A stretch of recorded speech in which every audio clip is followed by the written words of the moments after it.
Nick Nolte was a young football player with a love of booze and a talent for getting in trouble with the law, until a surprise decision to pursue a life in showbiz set him on a different course. That led straight to Hollywood. He appealed to women 15 to 50. This guy was gorgeous. He was every woman's dream, and he was a bit of a bad boy. One of Tinseltown's biggest stars, Nolte enjoyed a life of fame and luxury, a life he experienced mainly through a haze of drugs and alcohol. Nick Nolte is a walking time bomb. In my worst moments of addiction, I'm not happy. I battle it, or have battled it all my life. Until a roadside arrest led to a mugshot so notorious it threatened to end Nick Nolte's illustrious film career. This one is the mugshot of all mugshots. That picture went viral. Nick Nolte became a laughingstock of the world. I don't think the photo actually bothered him, but it was everybody's reaction to it. To a celebrity, image is everything. But when that image is destroyed, can it be rebuilt? You be the judge. Celebrity damage control.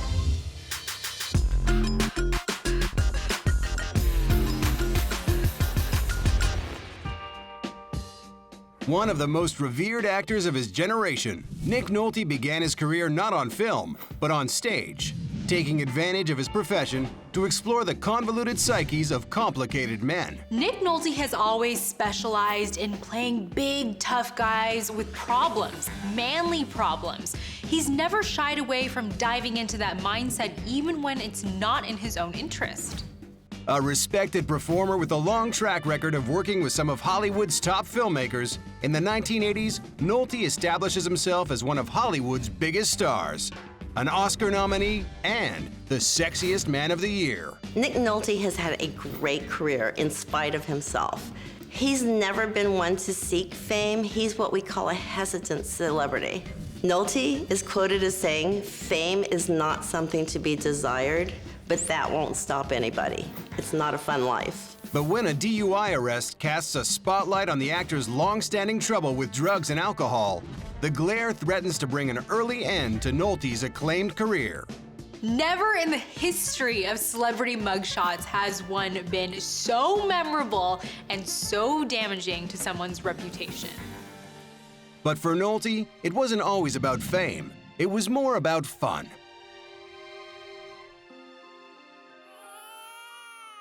February 8, 1941, Nicholas King Nolte is born in Omaha, Nebraska. The second child of traveling salesman Frank Nolte and his homemaker wife Helen, Big Baby Nick is often put to bed with a sleeping pill after his loud cries wake the house. Giving sleeping pills to a baby is a very bad idea.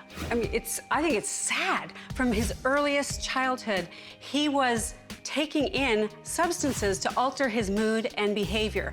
That sets the brain up for a lifetime of addiction. Burly and standing 6'1" as a teenager, Nolte is a natural athlete and the star of his high school football team. But he's also a serious drinker, downing his first glass of scotch at just 13. The adolescent brain continues to grow and develop until the mid-20s. So introducing alcohol and other substances changes the brain's development. It contributes to making irresponsible decisions. It slows the brain's impulses. It's not a good idea. Despite his stellar play on the football field, however, Nolte is forced to switch schools when he's expelled from Omaha's Benson High after being caught drinking beer at a football practice. School really wasn't his thing. He didn't excel at it, but what he did excel at as a teenager was playing football and drinking beer. And when you're good at the latter, doesn't really mean you're good at the former. Though his high school grades are nothing to brag about, his play on the field is good enough to nab Nolte a scholarship to Arizona State University. There, however, Nolte's youthful recklessness and love for booze prevent him from lighting up the field or the classroom. Nolte's academic career is pretty good window into his life and his career. This is a guy that got scholarships. He had every break in the book. He blew it several times drinking, being belligerent, just tanking his grades, and he drifted from school to school. He actually went to 4 different colleges. In 1961, at 20 years of age, Nick Nolte gets a very bad idea. To make extra cash, he begins selling fake draft cards to teenagers who use them to sneak into bars. As a reward for his scheme, Nolte makes a pretty penny until one day when he decides to dispose of a broken-down old car. He's busted after he tries to get rid of the old car by pushing it off a cliff. It's not only registered to him, but in the trunk, it's full of these fake draft cards. Okay, so if you're a really good criminal, you would at least hide them better. On the run from the law, Nolte is driven by his mother to his uncle's farm, where he hopes to lay low until the trouble blows over. But when the FBI gets involved in the case, Nolte is talked into giving himself up. He is charged and convicted of a felony. I sold draft cards in '65. And they nailed me for selling counterfeit government documents. Me $75,000 fine and 45 years in jail. And it's the only time I've seen my mother run for it. When Nick Nolte received a suspended sentence for his felony conviction, it was one of the biggest breaks he ever got, and it kept him from being drafted for Vietnam. Visiting friends in Los Angeles in 1962, Nolte enjoys a night out on the town that sends him off on a life path he never imagined. A friend takes him to see the classic Arthur Miller play, Death of a Salesman, and Nick is blown away. He decides that's what he wants to be. He wants to be an actor. This is a man who, in some ways, is a genius, has this manic energy, and so why not attach yourself to something that is artistic, that allows you to express a lot of your creative juices and at the same time be very eccentric and very weird and still be accepted. In fact, maybe even allow that to add to your fame and what we see as your creative genius. Dropping out of college and moving to LA's Laurel Canyon, Nolte immediately begins studying theater at the Pasadena Playhouse. To pay the bills, he picks up jobs on the side as an iron worker. In the 1960s, Laurel Canyon was the place to be for counterculture movements, artists, and Nolte got caught up in the psychedelic drug culture.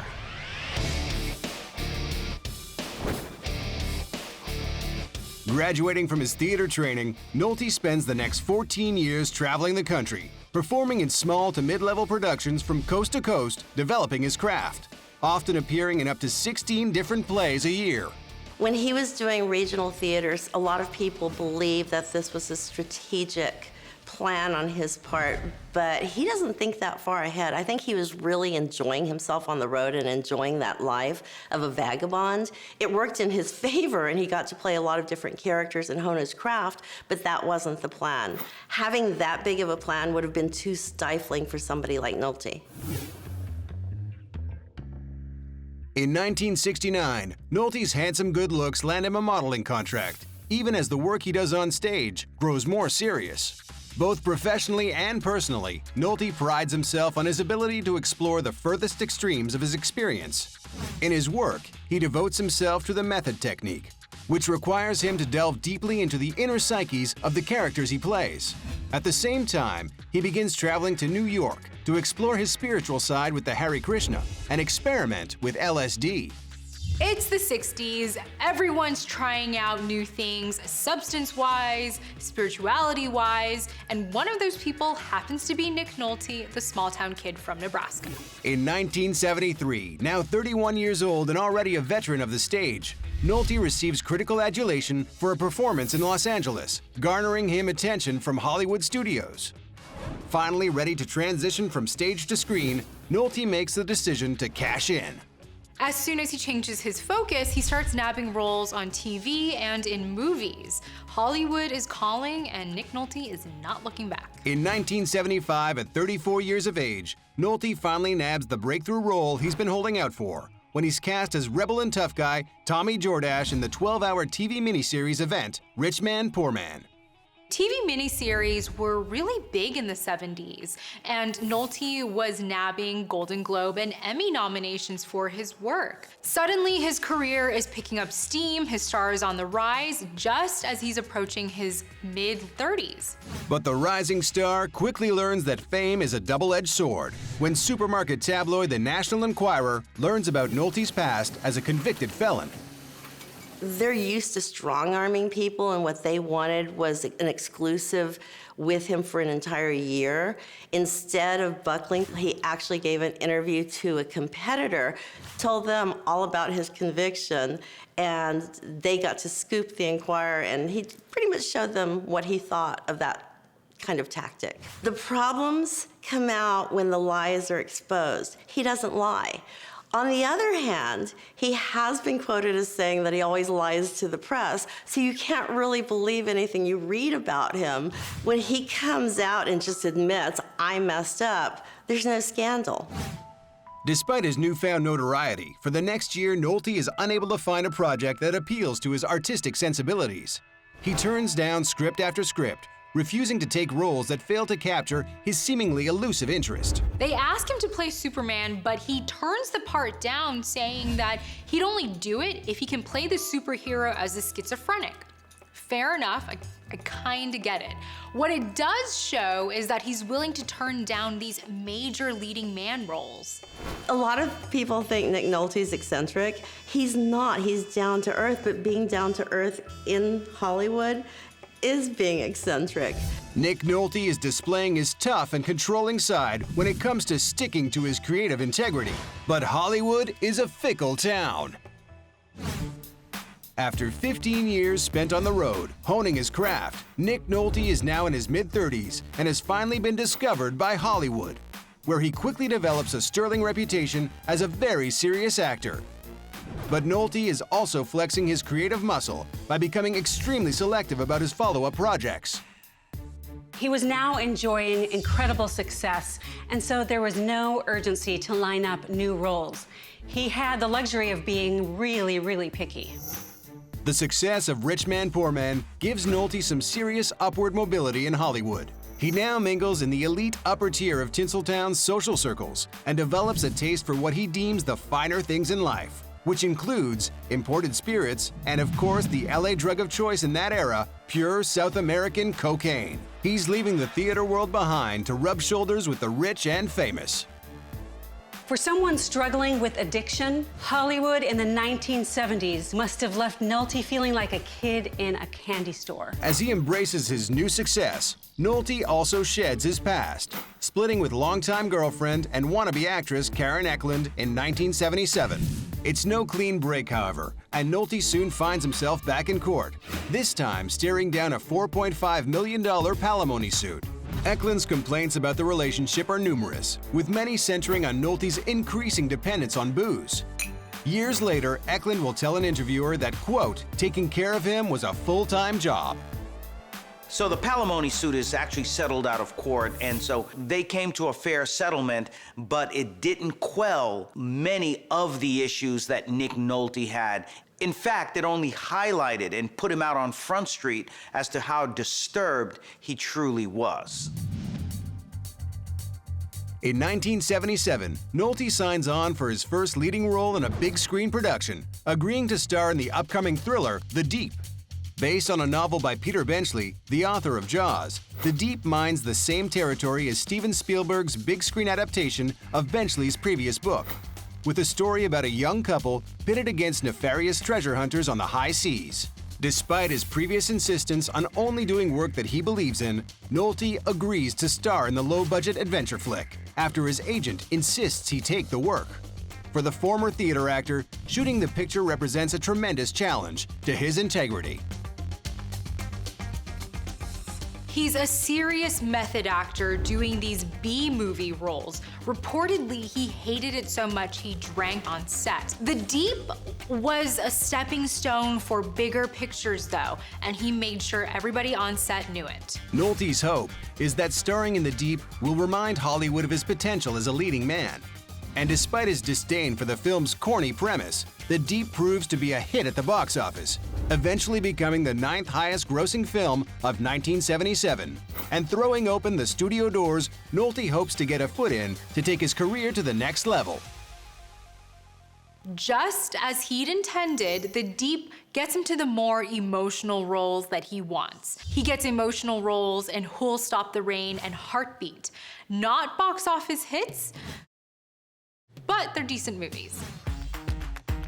In 1978, Nolte, once again single and looking for love, reportedly meets dancer Sharon Haddad at a restaurant on the Sunset Strip.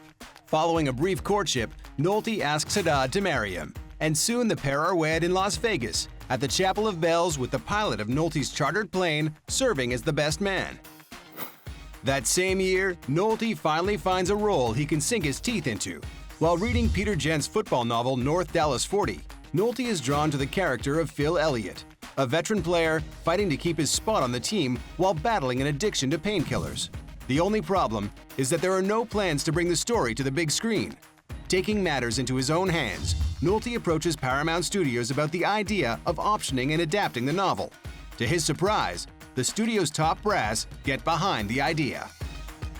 He realizes he's got some clout, he's got some pull. He's not just acting in these movies, he's producing them, he's creating them, he's developing them for the studios.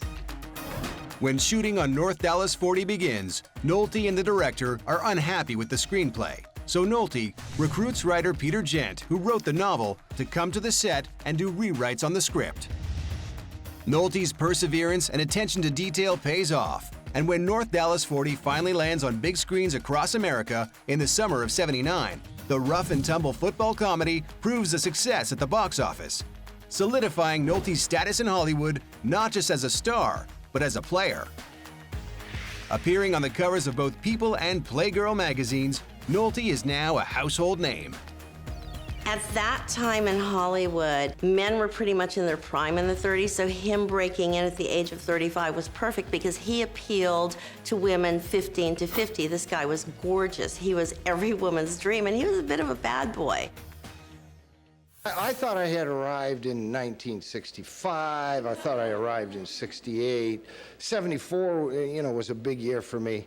Then I had a couple of non-rival years, but, Hidden from public view is that while Nick Nolte's star is rising, privately, he's falling deeper and deeper into a downward spiral of drugs, desperation, and booze.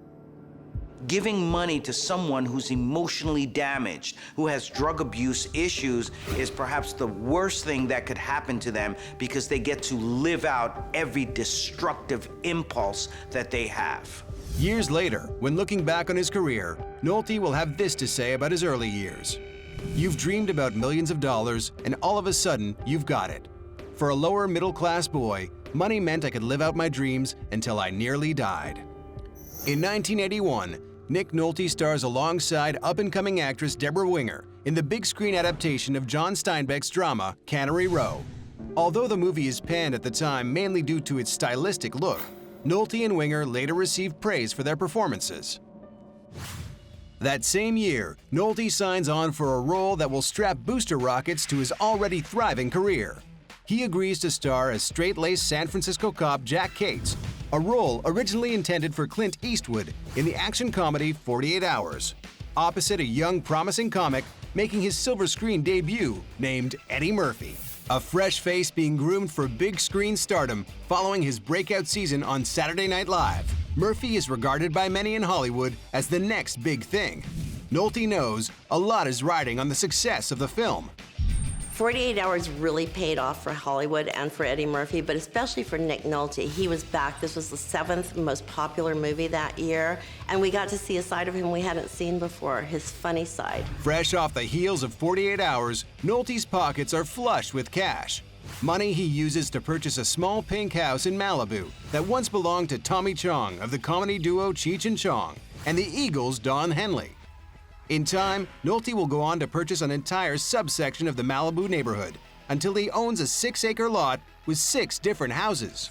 But though the money's good, his streak of ill-fated romantic relationships continues as Nolte divorces dancer Sharon Haddad in 1984 and immediately marries Rebecca Linger, a woman 19 years younger than himself, who Nolte had begun seeing on the side while still married to Haddad. To the press, Nolte trumpets his happiness, crediting his beautiful bride with inspiring a newfound sobriety and a concern for his health and well-being. Suddenly, he's all about feeling better and living longer. And his wife is almost 20 years younger than him, so maybe that had something to do with it. Years later, Linger will recount how when she met Nolte, he was, quote, committing slow suicide. When you really don't know someone that well and you marry them and you see them as being your salvation, you're really just grasping at straws, just reaching that first lifeline that you can. It's understandable, but it really is not the solution. It's just too quick. The cure is just not that instantaneous. Despite Nolte's joy and the new couple's love, fate deals a cruel hand later that year when the pair are confronted with tragedy, as Linger gives birth to their stillborn daughter. Nolte later tells an interviewer, something like that makes you question your whole life. Nolte said that he did a lot of praying after the miscarriage and wondered if God was somehow punishing him for his sins. The only path through grief is to actually feel it. And when you are self-medicating and using drugs, you're trying not to feel, and so the grief is not resolved. Many say Nolte returned to the bottle following the tragedy, and to escape the glare of the celebrity spotlight, the couple buy a mansion far from Tinseltown, shelling out $100,000 for a 5-bedroom mansion in distant Charleston, West Virginia. At the same time, the star, somewhat bizarrely, begins wearing doctor's hospital scrubs on a daily basis, telling friends he simply enjoys the comfort. Though he's an established leading man, Nolte's reputation keeps him on the fringes of the industry, even one as tolerant of eccentrics and addicts as Hollywood. But despite his outsider status, Nolte remains firmly established as one of Hollywood's most in-demand stars and spends the mid-80s doing the two things he loves the most: acting and drinking. But soon one of those passions is going to win out over the other, and neither Nolte's career nor his life will ever be the same.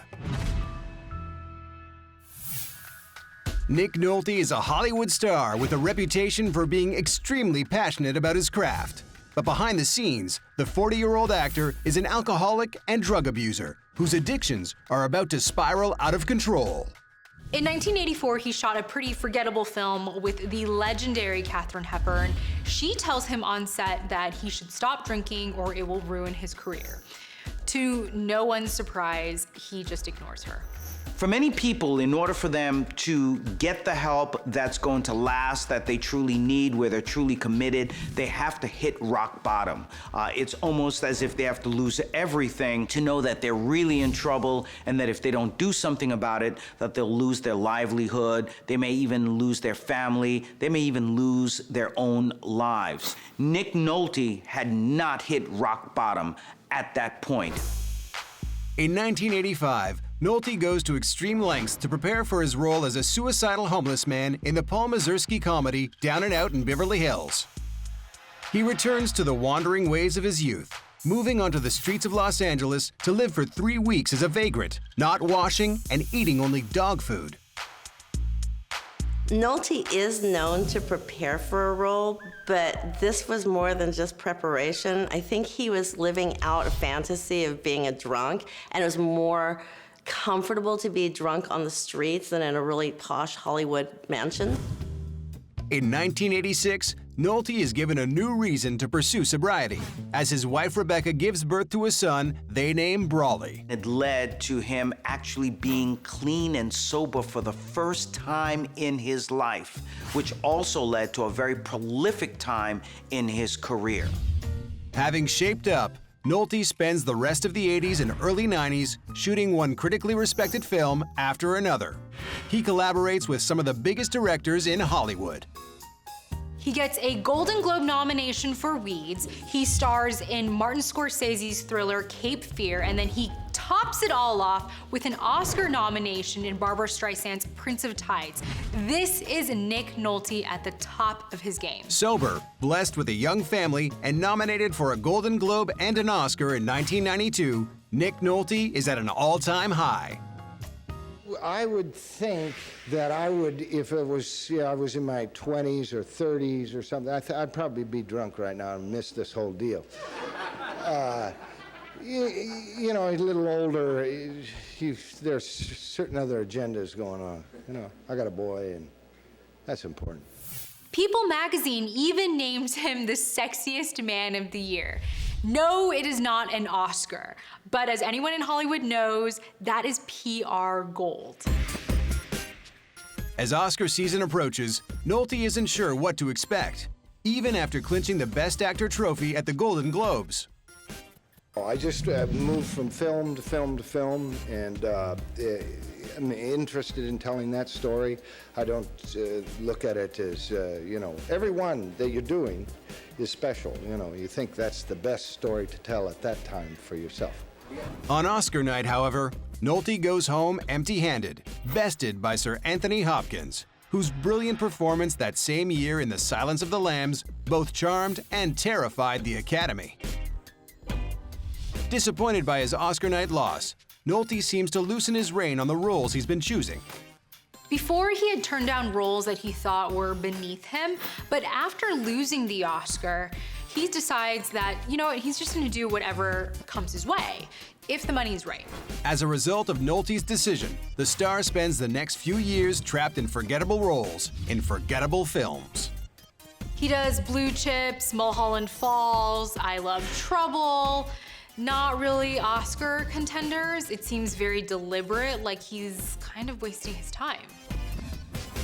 At this point of his life, he's really disillusioned. His whole attitude is, okay, Hollywood said, screw you. Well, screw you, Hollywood. I'm gonna do whatever the hell I wanna do. I'll take these film roles that it's only about the money, forget the quality.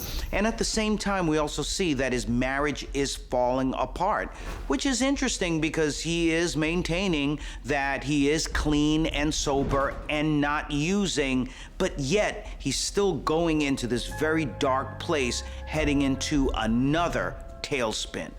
Ashamed at the turn his career has taken, Nolte again changes tack, making the decision to return to the type of serious filmmaking he most enjoys. He was never one to care what people thought, but he did see what was happening, so he started taking on better roles. He cleaned up his act, and I think it was more for himself than for Hollywood, because he likes taking on different characters. He likes the challenge that entails, and so this was more for himself than for Hollywood and what they wanted from him. Reminding audiences and critics of the devoted, thoughtful actor he had once been, in 1998, Nolte draws raves for not one, but two dazzling performances. First, as a grizzled war veteran in Terrence Malick's existential Vietnam drama, The Thin Red Line, and then as a troubled small-town cop searching for redemption in the indie drama Affliction. Both films remind everybody of Nick's ability as an actor, that he is genuinely talented. He's rewarded for this with another Academy Award nomination, this time for his performance in Affliction. Racking up awards from the New York Film Critics Circle, the National Society of Film Critics, and the Screen Actors Guild for his powerful performance, Nolte appears primed to leave the '99 Oscar telecast as a winner. But once again, he loses out on the trophy, this time to Italian comic Roberto Benigni. Everyone remembers how excited Roberto Benigni was when he kind of jumped onto the stage. This is in stark contrast to what Nick was probably feeling. I mean, think about it. He lost out again on an Oscar. Everyone thought he reacted really badly when Benigni won the Oscar and Nick Nolte took off. But what was really going on behind the scenes is there was a private joke between Ian McKellen, Ed Norton, and Nolte from way before this event. They had gotten to know each other at all the pre-Oscar parties, Ed Norton, Ian McKellen, and all of them, and they were drinking together and partying together every night. And Ian McKellen said, I don't care if you win or if Norton wins, but if that skinny Italian guy wins, I quit. And so when they announced Benigni's name, Nolte looked around and saw that Norton and McKellen weren't there. So he got up and walked out and met them in the bar, and they got drunk together. But it wasn't supposed to be a slap against Benigni. It was just a private joke between the guys. It just showed really badly. Just as he did the first time he failed to capture an Oscar, Nolte takes the loss personally and returns for the first time in over a decade to drinking. A huge disappointment like this could have brought up intense emotion that he really didn't know how to deal with any other way.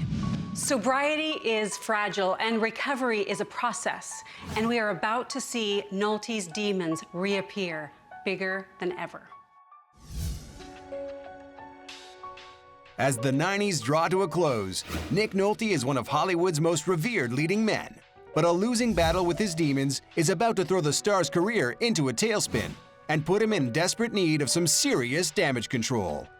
In October of '99, in an interview, Nolte not only admits to having returned to drinking, he also reveals his shocking health regimen, a practice that includes examining his own blood under a microscope, and daily injections of human growth hormone that the star obtains through LA's notorious black market.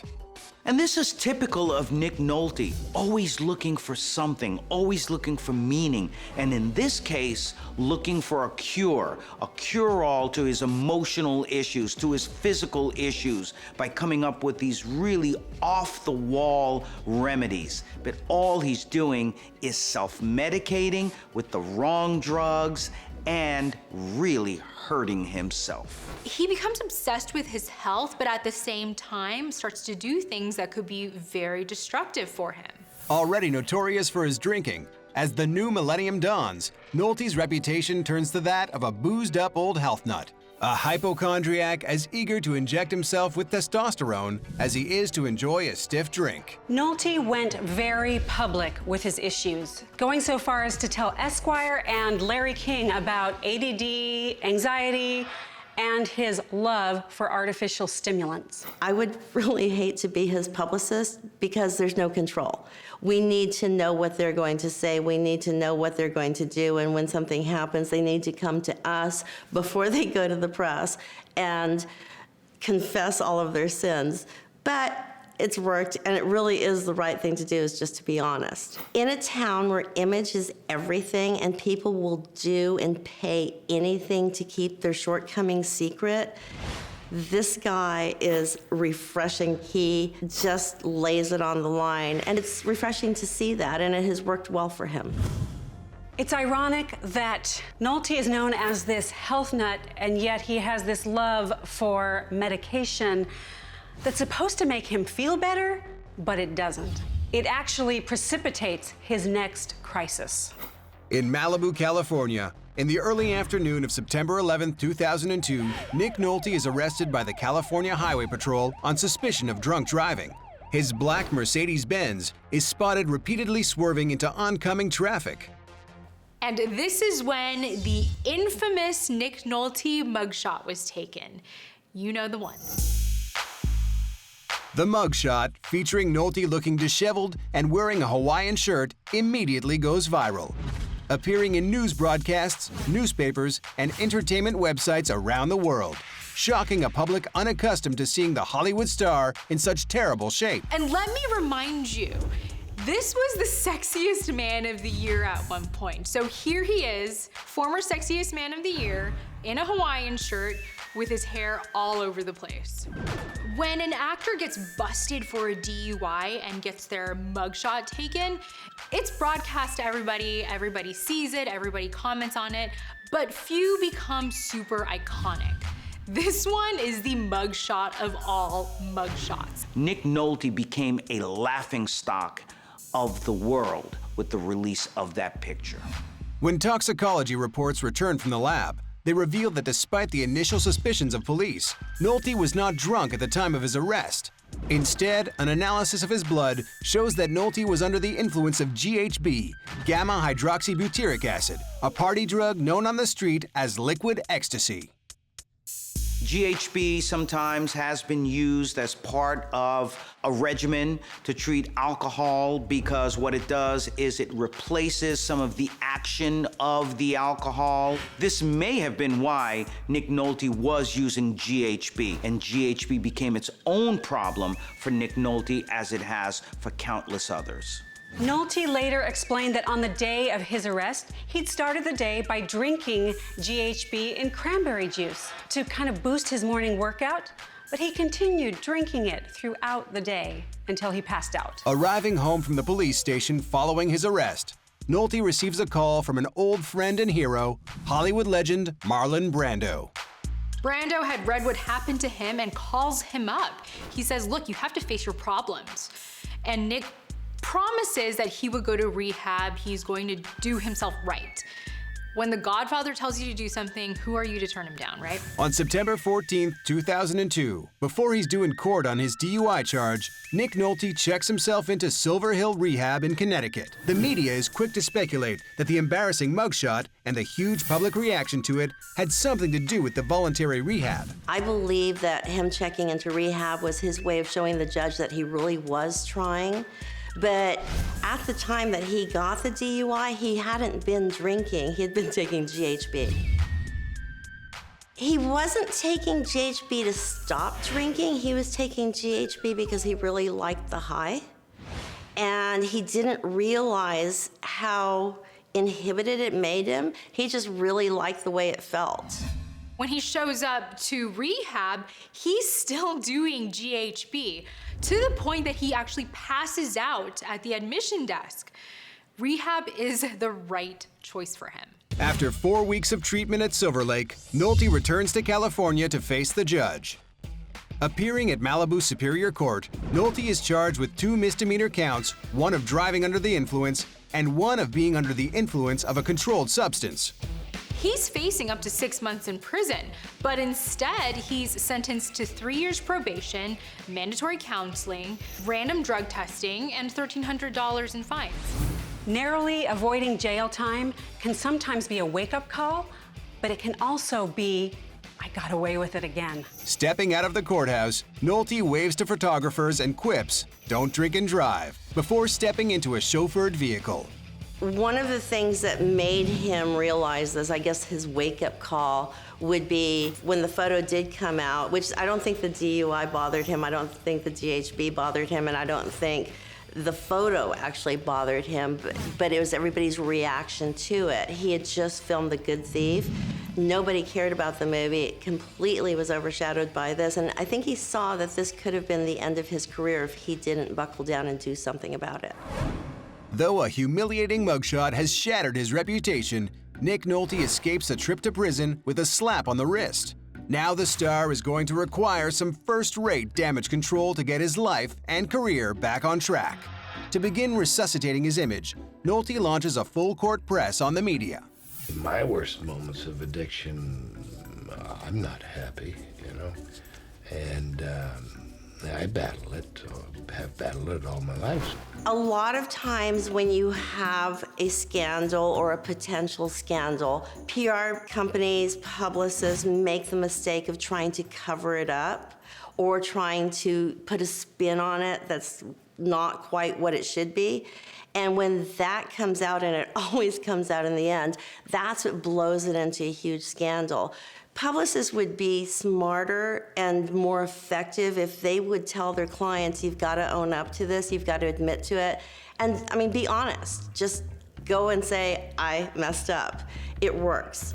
Nolte prioritizes his life by focusing on his son Brawley, who has some run-ins with the law. Nolte stays sober to provide a strong moral framework for his son and for himself. As often happens with bored, rich teenagers, Brawley falls into a wrong crowd. When children are raised with drug-using or addicted parents, there's instability and chaos in the home, so children will often act out as a way to get their parents' attention. The fact that Nolte took in his son and tried to help him is a positive step in his relationship, but it may also be a good step for his sobriety. 7 years after Nolte's DUI, Brawley is charged in 2009, and the incident, yet again, reminds the world of Nolte's infamous mugshot. But Nolte has returned to the screen with a series of powerful and inspirational performances in acclaimed pictures such as Clean, The Beautiful Country, and Hotel Rwanda. Nick Nolte has never, ever worried about having the lead in a movie. Being the leading man was not his concern, and this has really served him well because as in supporting roles, he has had very strong characters in really strong films. And this has really advanced his career to where he can play a leading man, but he also can play a very strong supporting character. In 2006, with his probation complete, the Los Angeles Superior Court grants Nolte a glowing review of his progress and expunges his criminal record from 2002. In a lot of ways, the arrest was probably the best thing that happened to Nick, as embarrassing as it was. It forced him to face his demons and tackle them head on. In October of 2007, Nolte's new girlfriend, former Pilates instructor Clitty Lane, gives birth to a daughter, Sophie Lane. The 66-year-old actor will later tell the press that he credits his daughter with keeping him young at heart. Nolte has said publicly that his #1 goal is to live to see his daughter's 18th birthday. In 2008, Nolte participates in Tom Thurman's documentary, Nick Nolte, No Exit. For the film, Nolte interviews himself about his own twisted history. This documentary that Nick Nolte made about Nick Nolte was so odd. I mean, he was interviewing himself. If he didn't like the answer, he'd yell at himself, going, "Next question." I mean, it was amazingly odd. But some people believe that he did this because Nick Nolte believes that the only person that can do Nick Nolte justice is Nick Nolte. As far as damage control goes, it's a pretty bold move because he's kind of calling attention to those old problems. At the same time, it shows a little bit of maturity. It shows a little bit of his self-awareness. In 2011, Nolte gets the chance to stage a late-period resurgence in his career when he's offered the role of an alcoholic father to 2 MMA fighters in the movie Warrior. Though the studio is wary of casting Nolte with his troubled history, director Gavin O'Connor fights to put him in the film. Falling into his method acting, Nolte also falls off the wagon. So Gavin said, why don't we also throw in, since you haven't had a drink in 1,000 days, why don't you not drink? Well, yes, I guess you're right, Gavin. I should not do that either. Okay. So that worked for about 4 days. Lucky for him, he almost got tossed off the picture, but by speaking to the director and letting him know what had happened, falling off the wagon, he got a second chance and got to rejoin the production. Right after that, he did check into rehab because after filming this, he drank so much during the film and preparing for the film, I think he saw that there was a problem. When Warrior finally lands on big screens, audiences are stunned by Nolte's performance as a man wrestling with issues not unlike his own. For the first time since 1999, the actor is nominated by the Academy for an Oscar. But again, Oscar glory eludes him. As we often see with people who have years of addiction and mental illness, they decline as they get older. But Nick Nolte has defied the odds. This is a guy who still continues to work and is still trying to make it. And fascinating that he was able to get it together to finish the movie Warrior. And even though he didn't win an Oscar for it, he still won. He won because he didn't spiral out of control. He held it together. Nick Nolte continues to be busier than ever. Though the roles may be smaller now that he's older, he's once again achieved revered status as one of the greatest actors of his generation. Nolte remains a fighter. He has a handle on his addictions. He's still working regularly. He didn't turn out to be one of the Hollywood tragedy stories. Nick Nolte has always been unique. He was this gorgeous guy who modeled, went into acting, did it his way, but he didn't play the game. He went down the rabbit hole, came back out, and is stronger than ever now. Nick almost ruined his entire career because of a lifelong struggle with substance abuse and booze. But he's managed to turn his life around, get his career back on track. He has been able to showcase his talent as an actor. However, people are still going to remember that mugshot. I mean, there's just no getting around it.